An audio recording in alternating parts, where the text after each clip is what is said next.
Japan in 1945 was an empire in defeat.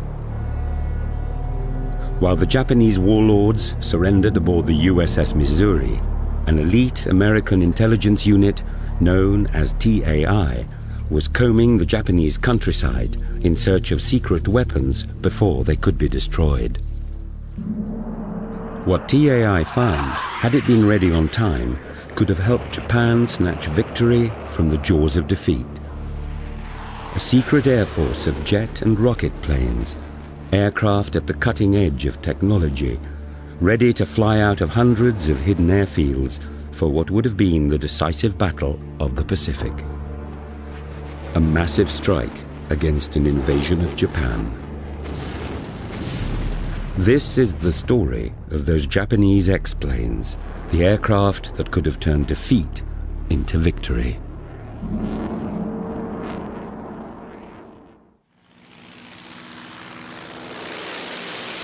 In late 1941, a Japanese whirlwind swept across the Pacific. Allied fighters and bombers were obliterated from the sky. From Pearl Harbor to the Philippines, Allied planes were easily outclassed by superior Japanese aircraft. Shocked and bewildered, the Allies could hardly believe what they were witnessing. It was quite a surprise to the Allies at the opening phase of World War II. They were used to watching videos of what was going on in China, and there were the biplane bombers and fighters with fixed landing gear. Despite having received warnings from Colonel Claire Chennault in China that the Japanese had developed some very advanced aircraft, this seems to have been pigeonholed and totally overlooked. A crushing blow to Western pride. Allied intelligence agencies had completely underestimated Japan's ability to design modern warplanes. The Allies now found themselves facing a technically advanced air force, years in the making. The American reaction to the superiority of Japanese aircraft was to try and find out how they worked. But of course they had no intelligence gathering capability in Tokyo, in the home islands. So General MacArthur sends out a famous order. He says, go into the jungles, find the crashed Japanese airplanes, put them back together, make them fly, see how they work. And that's what they did. A secret hangar near Brisbane was designated to store the aircraft. It was called Hangar 7, and in charge was an Army captain from Nashville, Tennessee, Frank T. McCoy. I think he's one of the unsung heroes of World War II. He wasn't a flyer, he wasn't one of the generals, but in terms of saving Allied lives, his work in intelligence gathering about Japanese aircraft is one of the most important jobs of World War II. McCoy's outfit was named Technical Air Intelligence. From its small beginnings in Hangar 7, it would grow to be one of the biggest Allied intelligence organizations, with units spread across every arena of the war. It was really a grassroots thing and started from ground zero and developed into a major operation. From the jungles of New Guinea, parts of wrecked Japanese planes were ferried back to Hangar 7. Parts from different downed planes were frequently and painstakingly pieced together to try and reproduce a machine whose performance could be evaluated. For McCoy and his team, the task was particularly daunting. Very little was known about the names and designations applied by the Japanese to their aircraft. Pilots encountering airplanes in the air would report there were 6 Mitsubishis from 11 o'clock high, or there were Nakajimas coming from the south and all, and these really meant nothing to the people on the ground or the other pilots as to what kind of an airplane they were talking about. Is it a bomber, fighter, or a seaplane? Frank McCoy and one of his junior officers, Francis Williams, came up with a brilliant scheme for getting around the fact that the Japanese own names for planes were very complicated. They decided with a brainwave just to call Japanese fighters by Western boys' names and the bombers and the transports by girls' names. The people who named these airplanes officially said that there was no connotation to any person, place, or thing. But that's not always true. Take, for instance, the Betty bomber. I found out in doing some research on this that it happened to be a friend of one of the sergeants who was involved in the intelligence section of naming airplanes. There was a nurse in Pennsylvania that he knew of as Betty. And since the Betty bomber had large blisters on the side, it called to mind the physique of this young nurse in Pennsylvania and consequently named the airplane Betty. But in 1942, as the Allies were pushed back across the Pacific by the victorious Japanese forces, finding downed Japanese planes was not easy. The big problem became how long would it take? As the United States learned that the Japanese were willing to fight to the last man, that they did not surrender, that to take an island, we literally had to kill every Japanese on it. Technical Air Intelligence, TAI, began training crash intelligence officers to go into the jungle in the thick of combat to gather any scrap of information and equipment from downed enemy planes. It was one of the most dangerous intelligence missions of the war. Despite this effort, the Allies still lacked reliable information on what these planes were and how they worked. But in mid-1942, Technical Air Intelligence had a stroke of luck. In July, a lone PBY reconnaissance flying boat was on patrol over the Aleutian Islands. Suddenly, through the damp air, the observer spotted a downed plane, and it was not American. The best piece of intelligence the Allies could have is an actual aircraft of the type that we were fighting against. One did go down in the Aleutians when the Japanese were working on the southern tip of that island chain. It was a plane that until then had been known in name only, the Zero. The Zero pilot actually was a new officer, very inexperienced. When he tried to land, he flipped the plane over on its back and broke his neck. So you had a nice, shiny new Zero, relatively undamaged with a dead pilot, and the Allies knew where that plane was. TAI was back in business. The aircraft was quickly recovered, rigorously examined, and put into flying condition. In the autumn of 1942, it made its first flight in Allied hands. The discovery of the Zero in the Aleutians allowed Technical Air Intelligence to reveal its secrets in combat. It showed the weaknesses of the Zero. In particular, the Zero lacked self-sealing fuel tanks, so if you could hit it, you could blow it apart. This information allowed those forces to develop the appropriate tactics to use against the Japanese aircraft, allowing the Allied aircraft to use their best attributes and preventing the Japanese being able to employ the best attributes of their aircraft. For the first time, TAI had a clear idea of the extent of Japanese technology. Data from the TIA units now began to help the Allies design aircraft to measure up to the Zero. The result was the Grumman Hellcat, and it would eventually down no fewer than 4,947 of the 6,477 enemy planes destroyed by US carrier pilots.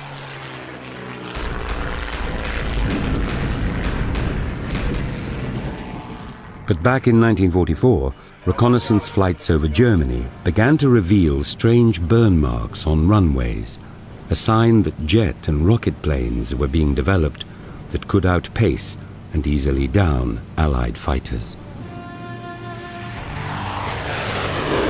For Allied command, the discovery was disturbing. Did Japan now possess jet fighter technology? US reconnaissance planes were dispatched to prowl the Japanese mainland to try to find out. The result would reveal one of the greatest near misses of the war.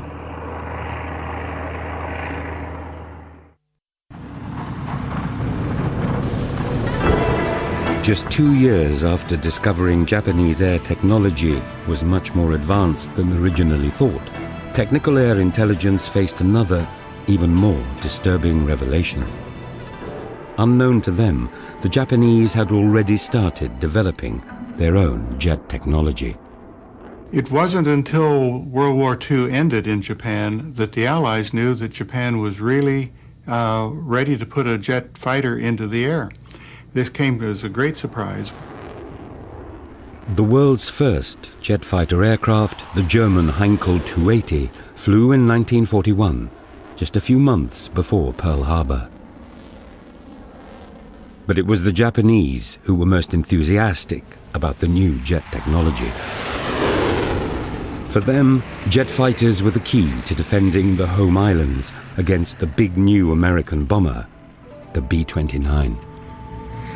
But Japan needed help, and in 1944 it got it from Nazi Germany. Germany was very influential for Japan as to the technology and the direction to go with jet-powered aircraft. Naturally, there would be Japanese figures in Germany working with the government, and in 1944 they made an agreement that Germany would share their technology with Japan. And among those, they found out that Germany had developed jet aircraft, namely the Messerschmitt 262.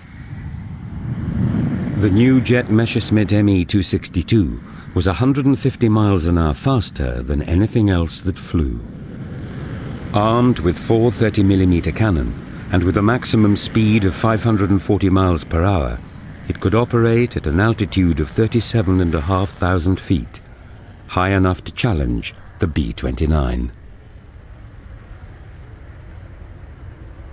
Representatives of Japan in Berlin were able to acquire drawings, actual examples of the jet engine technology that had already been developed in Germany. They acquired the material and made preparations to bring it to Japan for the purpose of their own experimentation. In the early summer of 1944, just a few weeks before the first B-29 raids on Japan from bases in western China, 2 Japanese submarines, the Satsuki and the Matsu, slipped out from Kiel, Germany, and began the long and dangerous journey back to Japan. But the Japanese codes had been broken, and news of the journey was immediately passed to technical air intelligence, who quickly realized the subs were carrying the plans to build the Me-262 jet. Allied planes and ships scoured the seas for the Satsuki and the Matsu. The Satsuki, with its precious cargo, was tracked down and sunk with all hands. But the Matsu escaped, and in July 1944 arrived in Singapore. The failure of the Allies to sink the Matsu was potentially one of the most dangerous intelligence disasters of World War II. Clearly, when the Japanese obtained examples of jet aircraft and engines from the Germans, or plans relating to these, their first source was to put these into production as quickly as possible in order that they could develop their own jet technology. The Japanese version of the Me-262 was to be called the Karyu, or Fire Dragon, and would be operated by the Japanese Army Air Force. But the task of mass-producing the most complicated aircraft Japan had ever tried to build was a daunting one. The problem the Japanese faced was how to get enough power out of a jet engine.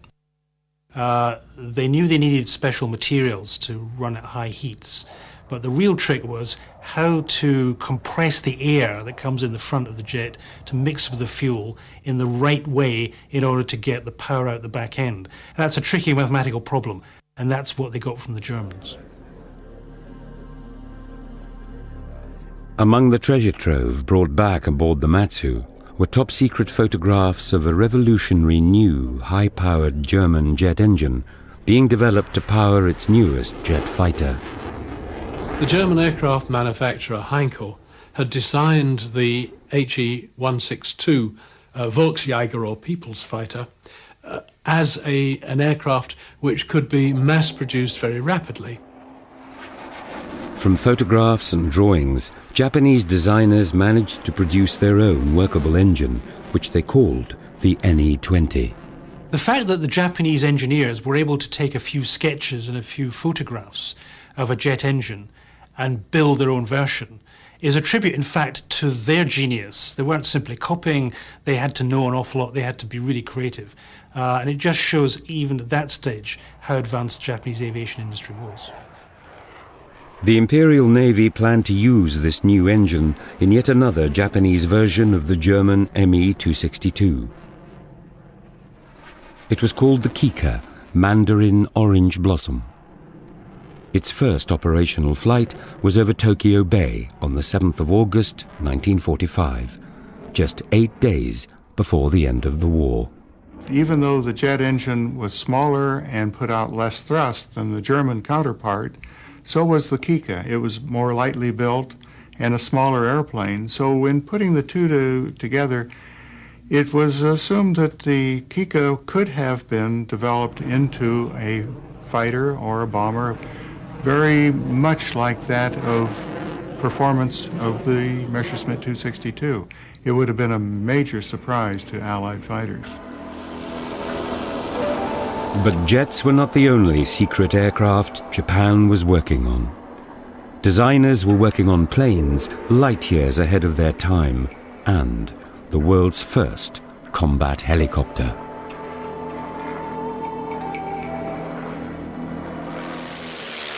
Pearl Harbor was built as the Japanese attempt to assert its raw supremacy over the US. But in reality, the Japanese accomplished a number of strategic goals in the attack. Japan's success depended on its ability to establish and maintain a lifeline to a vital resource: oil. It attacked Pearl Harbor, in part to hold the US Navy at bay while it seized the huge oil resources of Dutch Indonesia. Oil was absolutely central to the Japanese Pacific strategy. It was the American embargo on oil which had been the cause, effectively, of the outbreak of war in 1941, and it was totally critical to the whole Japanese war effort. To prevent the Dutch from setting fire to the oil fields, the Japanese captured them in a daring assault by an elite corps of parachute troops whose officers had been trained in Nazi Germany. The coup brought the Japanese to the shores of Australia, giving them control over most of the Pacific. US forces immediately formed a plan to counterattack. Unrestricted submarine warfare would cut Japan off from its captured oil resources before the big formations of B-29s delivered the final devastating blow. The American submarine campaign effectively blockaded the Japanese home islands, starved them of food, starved them of raw materials, most of all starved them of oil. As America fought back across the Pacific, its submarines swept the seas clear of Japanese merchant ships. When the home islands began to run out of fuel, Japanese designers began to plan ways of outwitting the US submariners. The result was one of the most advanced designs in Second World War aircraft technology.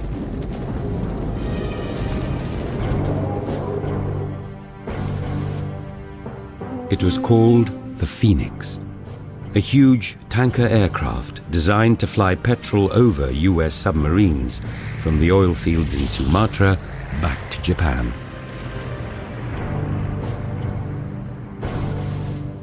The Phoenix project shows how desperate the Japanese were to keep their oil pipeline open. But it was a project born of desperation, because flying large aircraft full of fuel, and they'd be slow and lumbering through Allied fighters, was clearly a suicide mission. I don't think the project would have worked in practice. Japan would need something else to break the blockade. In the home waters close to the Japanese coast, a lone US submarine glided in search of its prey. A slow-moving oil tanker, bringing its precious cargo back to power Japanese factories and fighter planes. Suddenly, from out of nowhere, came lethal depth charges. The Japanese in World War II were in fact the first nation to deploy rotary wing vertical takeoff aircraft in combat. They used them for two purposes, for artillery spotting and also, dramatically, for anti-submarine warfare. The first successful helicopter-type machine was called an autogyro and had its first flight in 1923. Dubbed the flying windmill by the press, the autogyro looked like an aeroplane but flew like a helicopter. The autogyro was a primitive form of helicopter. It was a way stage on the way to the helicopter that we know today. The Japanese were always quick to pick up on anything new, and in the early 1930s, the autogyro was that new thing. They purchased 2 Kellett autogyros from the United States, brought them to Japan, and evaluated what its performance capabilities could be, what use could they do with the autogyro. And of course, the military picked up on it pretty quick, understanding that this would make a good aerial observation airplane because of its slow speed and able to land into small places. Shortly after delivery, the Japanese autogyros were destroyed in test flights. But the Army delivered the wreckage to the Kayaba Engineering Company with orders to develop a better machine. When the Japanese Kayaba company rebuilt the Kellett autogyro, they did one brilliant thing. They realized that its limitations as a war machine was the underpowered engine. So they put into it a more powerful German engine, and suddenly they had a weapon of war. Having seen the military application of the autogyro, the Army ordered production of these airplanes and acquired up to 98 of them. They used them for artillery spotting. The first Japanese autogyro, KA-1, flew 6 months before Pearl Harbor. Despite its widespread use in the Philippines, its existence went completely undetected by technical air intelligence, so the machine was never even given an Allied code name. But as the tide of war turned against Japan, the Japanese Army would find another mission for the KA-1. Strange as it may seem, the Japanese Army operated its own aircraft carriers as well as the Japanese Navy. Often during World War II, the two branches of the Japanese military couldn't get on and would duplicate each other's activities because they simply found it very difficult to cooperate. The Japanese Army converted a number of transport ships into light aircraft carriers by fitting a small flight deck over the superstructure. As defeat loomed, these carriers were transferred to anti-submarine operations in the hope of protecting the delivery of vital supplies of oil. In April 1944, the transport carrier Akitsumaru was loaded with KA-1s armed with depth charges.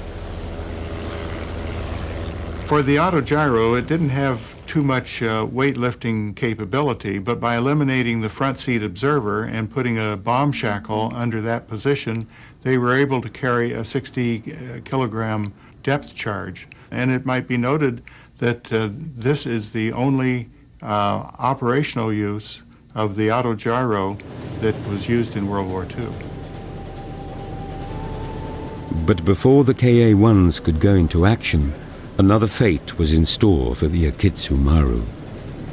The aircraft carrier transport was dispatched on a special mission, carrying relief supplies to isolated Japanese bases.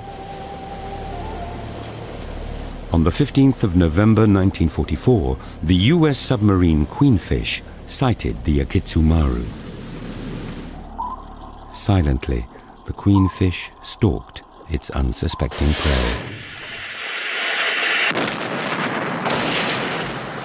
The sinking of the Akitsu Maru put an end to the Japanese Army's experiment in anti-submarine warfare. But the Second World War would see other Japanese aerospace plans, even more advanced than the helicopter, far more advanced than anything the Allies possessed.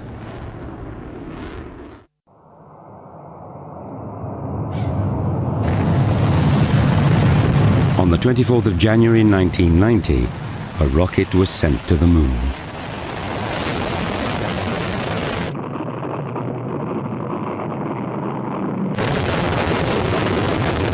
But this was neither an American nor a Russian mission. A third nation was now exploring deep space: Japan. The roots of its technology lay in the Second World War, with one of Japan's most famous aircraft designers, Hideo Itokawa. Hideo Itokawa is famous in Japanese aviation circles for being famous. By that I mean he was the first person to step out of the traditional Japanese team structure where everyone was faceless and claim his priority as a great aviation designer. And to this day, many Japanese aviation engineers hate him for that. 1939, and Europe was at war. In the Far East, the pilots of the Japanese Army Air Force were testing a radical new fighter plane, the Nakajima Ki-43, Allied codename Oscar. While the Japanese Navy had the famous Zero fighter, the Army had their famous fighter too, which turned out to be the Oscar. It was an airplane to tangle with, and in fact, so much that when Allied fighter pilots would meet the Oscar, it was not uncommon for them to call it so many zeros at 12 o'clock high. Unlike previous Army fighter planes, the Oscar had a retractable undercarriage. Japanese Army pilots were used to lightness and maneuverability in their planes. They thought the retractable undercarriage made the plane too heavy. But Hideo Itokawa, in charge of the Oscar's aerodynamics, had designed something that would make the Oscar a fighting legend. Nakajima designed into two of their major fighters a device called the butterfly flap, namely because that's what it looked like, a butterfly wing. This was a flap that not only was a landing flap and operated the same way, but it could be extended in flight when engaged in combat to add to the turning radius of the airplane. In the battles to come, Hideo Itokawa's efforts paid off. The Oscar would prove to be one of the most formidable fighters of the Second World War. As the war progressed, the Oscar was found to have a drawback. It didn't have the rate of climb, the performance of engine to climb up to catch high-flying US bombers like the B-29. So they needed a different kind of fighter.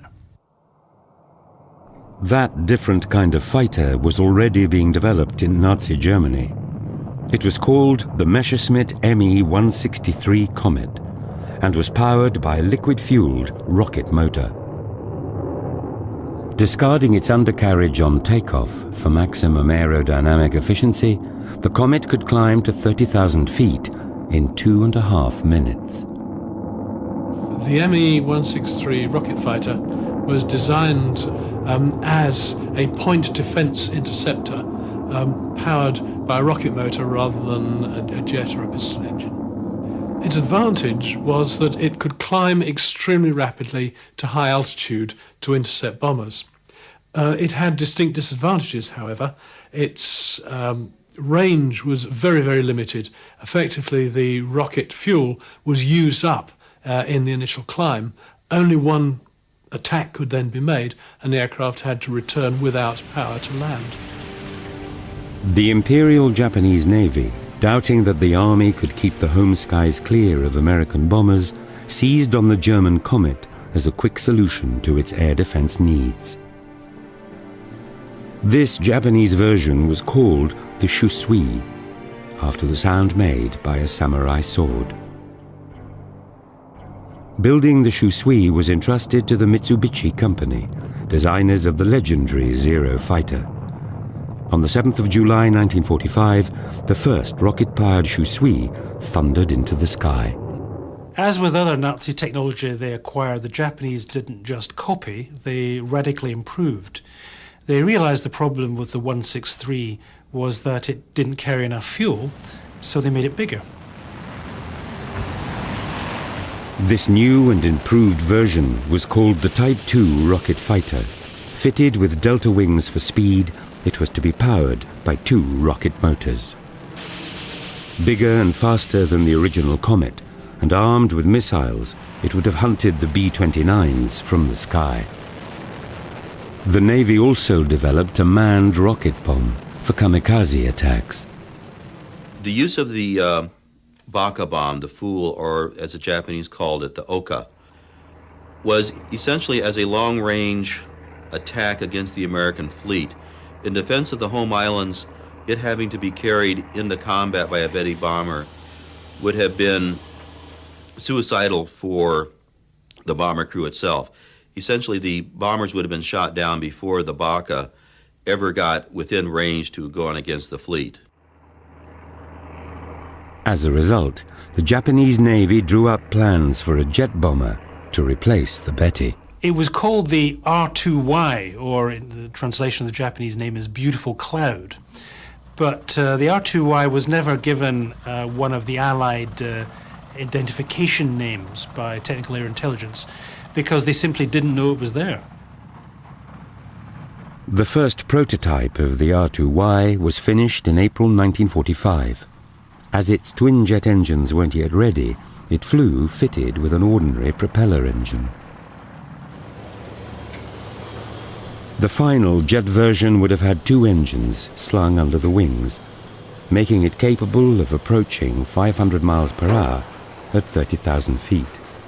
Impossible for any US fighter to intercept.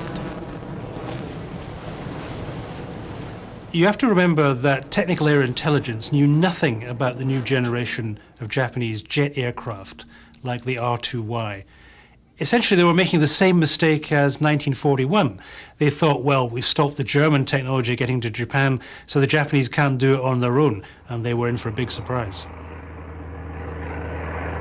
How costly could this intelligence failure have been? Imagine if the Allies had been forced to invade the Japanese home islands. It is the spring of 1946. A US and British invasion fleet approaches the shores of the Japanese home islands. Corsairs of the US Navy fly patrol overhead. Suddenly, a Japanese supercarrier launches a strike of jet aircraft against the fleet. The Japanese aircraft flying in from the home islands would have benefited from the ground clutter of the home islands. The American radar would not have been able to pick them up. They would have essentially been seen the first time when that lookout with his binoculars saw them flying in. And that would have had devastating results on the American fleet. Flying too fast for US fighters or anti-aircraft gunners, the R2Ys would streak home, dropping torpedoes or firing air-to-surface guided missiles. Allied carriers would be reduced to floating hulks.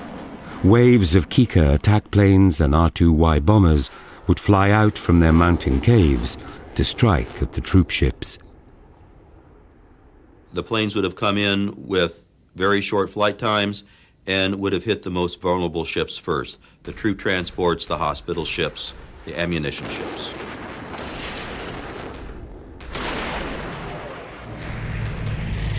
But history had a different ending.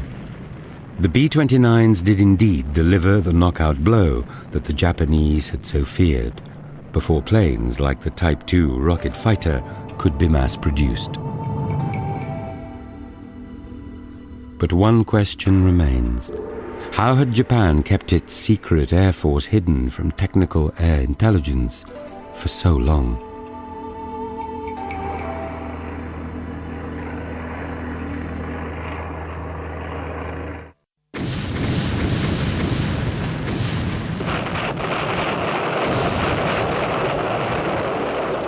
On the 9th of August 1945, Just days after the atom bomb fell on Hiroshima, Russia declared war on Japan.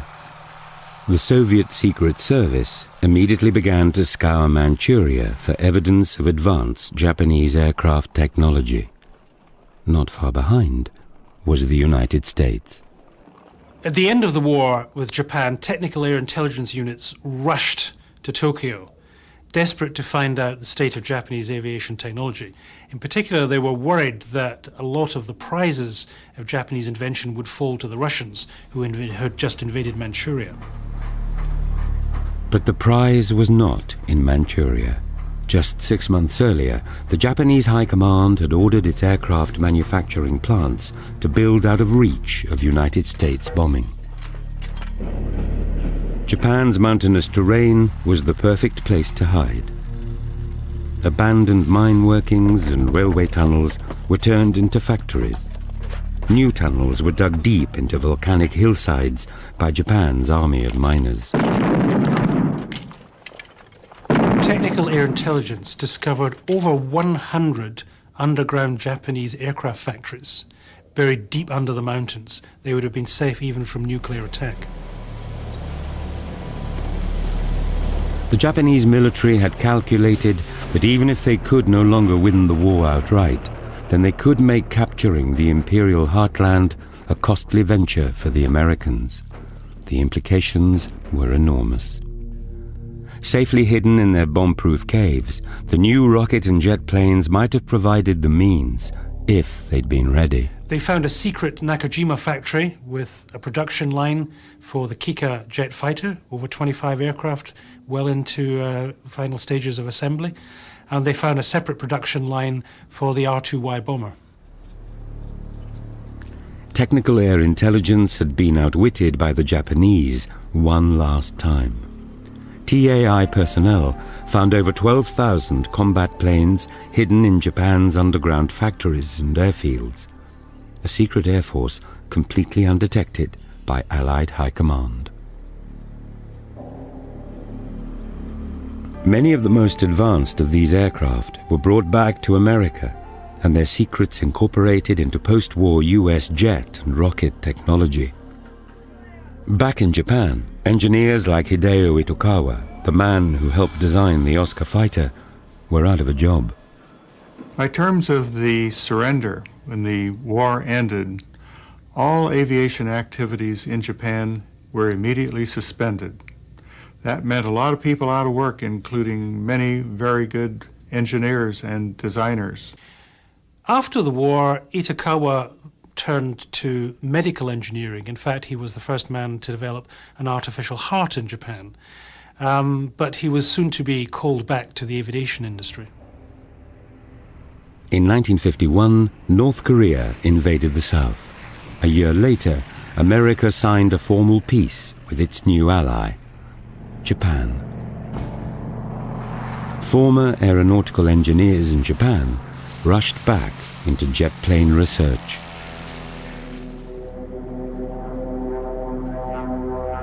The manufacturers of the Kika, Hideo Itokawa's old Nakajima company, also returned to jet production. After the war, the Nakajima Aircraft Company changed its name to Fuji Heavy Industries and transferred out of war work, obviously, into commercial engineering. But when the Cold War turned hot in Korea, Fuji got back into the aviation business. Nakajima Fuji built its first post-war military jet plane in 1958, the T-1. Post-war Japanese aircraft engineering reappeared in disguise of American airplanes. These were built under license for their own armed forces through their own manufacturer.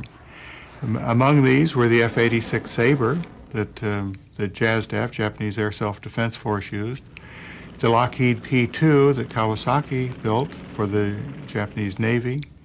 There were even later aircraft such as the Starfighter. But one man refused to return to aviation work, Hideo Itokawa. In 1953, Itokawa paid a research visit to the United States. He was still involved in medical engineering at that time, but When he got to America, he discovered something that he had never thought of before. He discovered the American space program. Returning home, Itokawa relaunched the Japanese rocket program, this time for peaceful purposes. By as early as 1954, Itokawa had tested his first homemade Japanese rockets. They actually reached an altitude of 100 kilometers. With this achievement, Itokawa became known as the father of the rocket in Japan. On the 11th of February 1970, Japan launched its first satellite into orbit, making it only the fourth nation to reach space after Russia, America, and France. The Cold War made old enemies friends. It also changed the fortunes of Frank T. McCoy of Technical Air Intelligence, who returned to duty with the United States Air Force.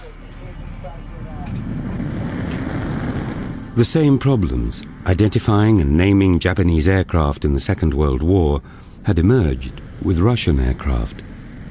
McCoy was assigned to NATO to set up a system of code names for Soviet military aircraft. He gave bombers names beginning with B, such as the Bear.